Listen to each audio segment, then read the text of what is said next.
Back to my channel. मी Ashwini, Ashu's lifestyle चॅनलमध्ये तुम्हा सगळ्यांचं मनापासून स्वागत करते। तर आज मी तुमच्याबरोबर माझ्या नवीन फ्रीजची टूर शेअर करणार आहे आणि मला कमेंट सुद्धा येईल की फ्रीजची टूर दे। आणि टूर तर मी देणारच। फ्रीज बरोबर थोडंसं बॉन्डिंग होण्यासाठी, थोडंसं त्याच्याबरोबर रुळण्यासाठी तर वेळ हा लागतोच। तर तसंच माझा फ्रीज बरोबरही झालं, थोडाफार वेळ लागणारच होता। नवीन फ्रीज आहे, त्याच्यामध्ये ज्या काही वस्तू आहे ना तर वरती ठेवू की खाली ठेवू आणि त्याच्यामध्येच गेला, कारण त्यामध्ये 2 ड्रॉवर्स सुद्धा आहे। मग काही वस्तू मी वरती ठेवायची, काही खाली ठेवायची। इथे नाही छान दिसत ते मग ड्रॉवर्समध्ये ठेवायची, तिथून लगेच खालच्या कप्प्यामध्ये ठेवायची। तर असं करण्यामध्ये जरा वेळ गेला आणि त्याच्याबरोबर बॉन्डिंग होण्यासाठी मला जवळजवळ 2 वीक्स हे लागलेले आहेत। तर आता चांगली बॉन्डिंग झाली, छान रुळलेली आहे आणि आज मी बऱ्यापैकी म्हणजे 90% तरी व्यवस्थित ऑर्गनाइज केलं, छान ठेवलेलं आहे। जरा मला आज आवडलं की नाही छान दिसतंय। आता हे सामान जे आहे जसं मी आता ठेवलेलं आहे तसं ठेवूयात। आणि हो, तुम्ही सुद्धा मला आयडिया द्या, मी अजून त्याच्यामध्ये काही चेंजेस वगैरे करू शकते का? तर मी ते नक्की करणार। तर व्हिडिओ स्किप न करता पूर्ण बघा, तुमच्या आयडिया माझ्याबरोबर शेअर करा आणि जर तुम्ही चॅनलवर नवीन असाल तर नक्कीच आपल्या चॅनलला सबस्क्राईब करा। तर चला, आपलं जे काही नवीन फ्रीज आहे ते कसं मी आवरून ठेवलं, कसं ऑर्गनाइज केलेलं आहे, कोणते कंटेनर माझ्याकडे आहे, ते कुठून घेतले आणि त्याचबरोबर फ्रीज बद्दलची जेवढे काही डिटेल्स आहे ते सगळे मी तुमच्यावर शेअर करणार आहे।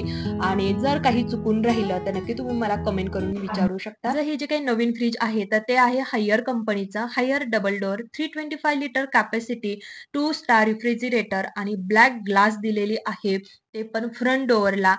माझं हे जे काही फ्रीज आहे ना तर ते डबल डोअरचं आहेच आहे आणि त्याचबरोबर टॉपला दिलेला आहे फ्रीज आणि बॉटमला दिलेला आहे फ्रीजर आणि खूप छान अशी LED लाईट आहे। या फ्रीजमध्ये मला सगळ्यात जास्त जर काही आवडलं असेल ना तर ते म्हणजे हे 2 बॉक्सेस। फर्स्ट बॉक्स जो आहे तो आहे फ्रूट बॉक्स आणि सेकंड जो आहे तर तो आहे व्हेजिटेबल बॉक्स। फ्रूट बॉक्सची जरा साईज छोटी आहे पण व्हेजिटेबल बॉक्सची साईज बऱ्यापैकी मोठी आहे।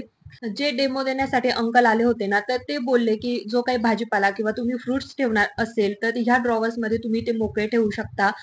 कॅरी बॅग्स यूज करायची गरज नाही किंवा कोणत्या प्रकारचे कंटेनर यूज करू नका। आणि जर तुम्हाला करायचे असेल तर एअरटाईट कंटेनर किंवा एअरटाईट ज्या बॅग असतात तर त्याच यूज करा।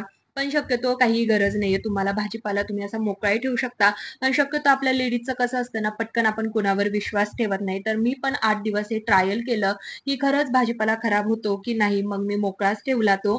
तर अजिबात भाजीपाला हा खराब झाला नाही, कारण फ्रीजमध्ये शक्यतो जेव्हा आपण भाजीपाला ठेवतो तर त्या भाजीपाल्यावर किंवा जे काही फ्रुट्स वगैरे असतात तर त्यावर पाणी पाणी आल्यासारखं आपल्याला दिसतं। तर असं अजिबात झालं नाही। आता मी बिनधास्त हा भाजीपाला जो आहे तो मोकळा ठेवू शकते ह्या फ्रीजमध्ये। मिशोवरनं मी आधीच आहे ना कंटेनर हे मागवलेले होते। माझं जे काही जुनं फ्रीज होतं ना त्यामध्ये एवढे कंटेनर हे मावत नव्हते, त्यामुळे मी शक्यतो कॅरी बॅग ह्या यूजच करायची। आणि जेवढा फ्रीजमध्ये म्हणजे जशी जागा असेल तर तसं मी काही कंटेनरमध्ये ठेवायची किंवा मग कॅरी बॅग्स ह्या यूज करायची। पण ह्या फ्रीजमध्ये आता जागा भरपूर आहे आणि मग जेवढे काही कंटेनर मी हे मिशोवरनं मागवलेले होते सगळे कंटेनर बाहेर काढले, छान घासून वगैरे घेतले आणि त्यामध्ये सुद्धा मी हा भाजीपाला ठेवला। आणि थोडाफार जो काही भाजीपाला होता तो छान हे जे काही 2 बॉक्सेस दिलेले आहे त्यामध्ये ठेवून घेतला। आणि मी मागे म्हटली होती एकदा, आपण कोणतीही गोष्ट घेतो ना तर ती कधी वाया जात नाही, कारण आपण लेडीज अशा आहोत ना की ही वस्तू मला पुढे जाऊन कधीतरी काम येईलच, मग आपण ती सांभाळून ठेवतो किंवा घेऊन ठेवतो आधी। आणि तसंच मी केलेलं होतं, भरपूर सारे हे कंटेनर मी मागवलेले होते। जेव्हा आपण ऑनलाईन शॉपिंग करतो, मिशो, फ्लिपकार्ट किंवा अमेझॉन असो, तर तेव्हा शक्यतो आपल्याला ना कॉम्बो 6चा सेट किंवा 12चा सेट असं जे काही कंटेनर असतात ना तर ते खूप परवडतात। तर मी पण 6चे सेटचे कंटेनर हे घेतलेले होते।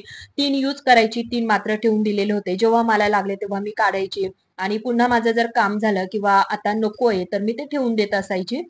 पण आता मात्र इथून पुढे मी सगळेच कंटेनर हे यूज करणार आहे। आणि हे जे काही कंपार्टमेंट आहे ना तर हे आहे फ्रीजर, पण मी त्याला फ्रीजमध्ये कन्वर्ट करून घेतलं आणि त्यामध्ये सुद्धा जाड रवा, बारीक रवा, भगर, कुळथाचं पीठ, ऑरेंज क्रश सुद्धा ठेवलेला आहे आणि लेमन ज्यूस थोडा बनवून ठेवला होता, एक कंटेनर। तर हे जे काही थोडंफार सामान होतं तर ते मी फ्रीजरमध्ये ठेवलं। आणि पुन्हा एकदा सांगते, फ्रीजरला मी फ्रीजमध्ये कन्वर्ट केलेलं आहे, त्यामुळे ते खराब होणार नाही। आणि अजून एक खूप मोठी आणि आनंदाची गोष्ट सांगायची आहे। आता माझं सांगते, माझं जे काही जुनं फ्रीज होतं ना तर त्यामध्ये कधी कधी माझ्याकडनं टेम्परेचर हे वाढलं जायचं आणि त्यानंतर मला ते कमी करायचं विसरून जायची, त्यामुळे फ्रीजरमध्ये ना खूप सारा बर्फ साचून जायचा आणि तो बर्फ वितळण्यासाठी मला ते डिफ्रोस्ट करावं लागायचं। आणि डिफ्रोस्ट मी शक्यतो रात्री करायची आणि सकाळपर्यंत छान पूर्ण फ्रीजमध्ये पाणी साचलेलं असायचं, फरशीवर पाणी साचलेलं असायचं आणि हे तर प्रत्येकीच्या बाबतीत झालेलंच असणार आहे. तर आणि मग मला ते पूर्ण सगळं सामान बाहेर काढा, ते सगळं पाणी पुसा, फरची पुसा, तर हे काम माझं खूप वाढवा होतं. पण मात्र हे जे काही फ्रीज आहे नवीन माझं, तर ते आहे फ्रोस्ट फ्री. फ्रीजमध्ये कोणत्याही प्रकारचा बर्फ साचला जाणार नाहीये आणि त्याचबरोबर मला डिफ्रोस्ट सुद्धा करावं लागणार नाहीये. ऑटोमॅटिकली ते डिफ्रोस्ट वगैरे होणार आहे, ती सिस्टम यामध्ये दिलेली आहे. तर ह्या बाबतीत तर आता मी टेन्शन फ्री आहे, की बर्फ साचला, चला डिफ्रोस्ट करा, पाणी किंवा फ्रीज क्लीन करा, ह्या सगळ्या गोष्टींपासून माझी सुटका झालेली आहे. दुसरं म्हणजे मी तुम्हाला जो काही बॉक्स दाखवला तो होता आईस मेकर. तर त्यामध्ये आपण पाणी टाकून घ्यायचं आणि त्याच्या खाली एक ट्रे सुद्धा दिलेला आहे. आईस कलेक्ट करण्यासाठी तो ट्रे दिलेला आहे आणि फक्त जे नॉब होते ना ते फिरवायचे आणि लगेच जो काही आईस बनलेला असेल तर तो त्या ट्रेमध्ये म्हणजे पडणार आणि आपण तो कलेक्ट करू शकतो ट्रेमधनं. तर खरंच छान आहे ना, आईस मेकर सुद्धा मला खूप आवडलं. आणि दुसरी गोष्ट बघा, इथे दिलेलं आहे झुकनामत, कारण वरती आहे फ्रीज त्यामुळे मला खाली म्हणजे वाकून काही असं सामान काढावं लागणार नाही. तर तिथं ते पण दिलेलं आहे झुकनामत. इथे थोडेफार फीचर्स दिलेले आहे. जे काही फ्रीज आहे ते आपण कनेक्ट सुद्धा करू शकतो इन्व्हर्टरला.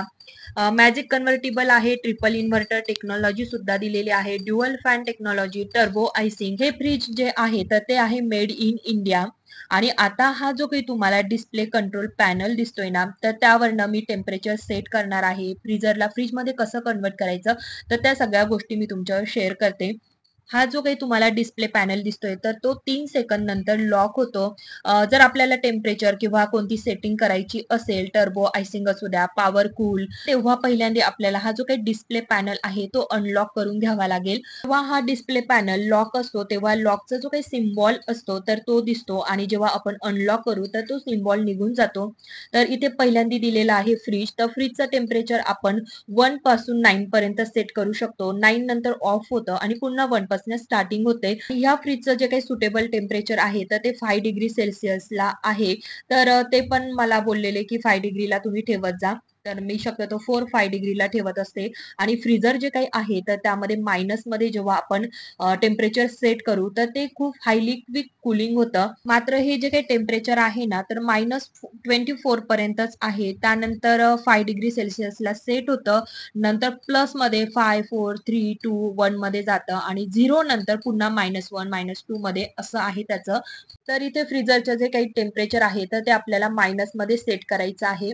आता हे झालं फ्रीज आणि फ्रीजरचं. त्यानंतर इथे दिलेलं आहे ऑटो सेट आणि त्याचबरोबर 3 सेकंद आपण जेव्हा प्रेस करतो तर ते ऑटो सेटला ते सेट होऊन जातं. म्हणजे आपल्याला फ्रीज आणि फ्रीजरचं टेम्परेचर जे आहे तर ते चेंज करण्याची काहीच गरज नाही.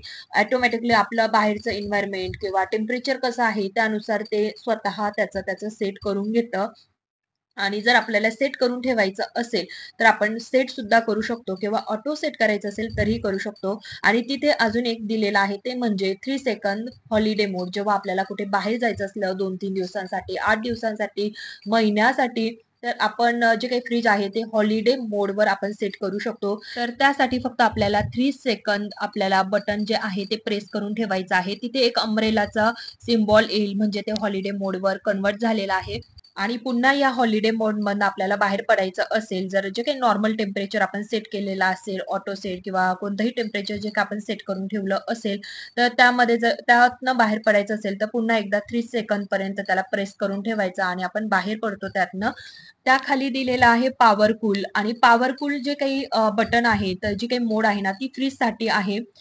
फॉर एक्झाम्पल आता आंबे रसाचा सीझन चालू झाला आहे आणि आपल्याकडे अचानक पाहुणे येणार असले आणि 15 मिनिटामध्ये आपला जो काही रस आहे तो गार झाला पाहिजे. तर त्यासाठी पॉवर कूलिंग मोड ही आपल्याला ऑन करावं लागेल किंवा प्रेस करावं लागेल. आंबे रसच नाही, कोणतंही फूड जे आपल्याला पटकन गार होऊन पाहिजे असेल, तर त्यासाठी आपल्याला पॉवर कूल जी मोड आहे तर ती ऑन करावी लागेल.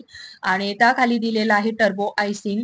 जर आपल्याला पटकन आईस बनवून हवा असेल, तर हे जे काही टर्बो आयसिंग मोड आहे, तर ते ऑन करावं लागेल आणि मग ते त्याचं सेट होऊन जातं आणि पुन्हा जर बाहेर पडायचं असेल, तर पुन्हा त्याला प्रेस करावं लागतं. म्हणजेच इथं पॉवर कूलिंग मोड जी आहे, तर ती आपण फास्ट कूलिंगसाठी यूज करू शकतो आणि टर्बो आयसिंग जी काही मोड आहे, तर फ्रीजिंग स्पीड वाढवून पटकन झटपट आईस बनण्यासाठी आपण हे यूज करू शकतो. तर मी इथे फ्रीजरला फ्रीजमध्ये कन्व्हर्ट करून घेतलेलं आहे. तर ते कसं करायचं, तर 4-5 डिग्री सेल्सिअस सेल्सिअस जे काही टेम्परेचर आहे फ्रीजचं आणि फ्रीझरचं टेम्परेचर सेम करायचं. आता मी इथे 5 डिग्री सेल्सिअसला ते सेट करून घेतलेलं आहे. म्हणजेच माझं जे काही फ्रीझर आहे ते फ्रीजमध्ये कन्वर्ट झालेलं आहे. आणि 4 किंवा 5 डिग्री सेल्सिअस ते पण मला बोलले 4-5 डिग्री सेल्सिअसला तुम्ही सेट करू शकता. आणि फ्रीझरचा तुम्ही फ्रीज म्हणून सुद्धा वापर करू शकता. फ्रीजचा डोअर जर आपल्याकडनं 3 मिनिटाच्या वरती म्हणजे 4 मिनिटं 5 मिनिटं जर ओपनच राहिला तर डोअर ओपनिंग अलार्म सुद्धा वाजतो.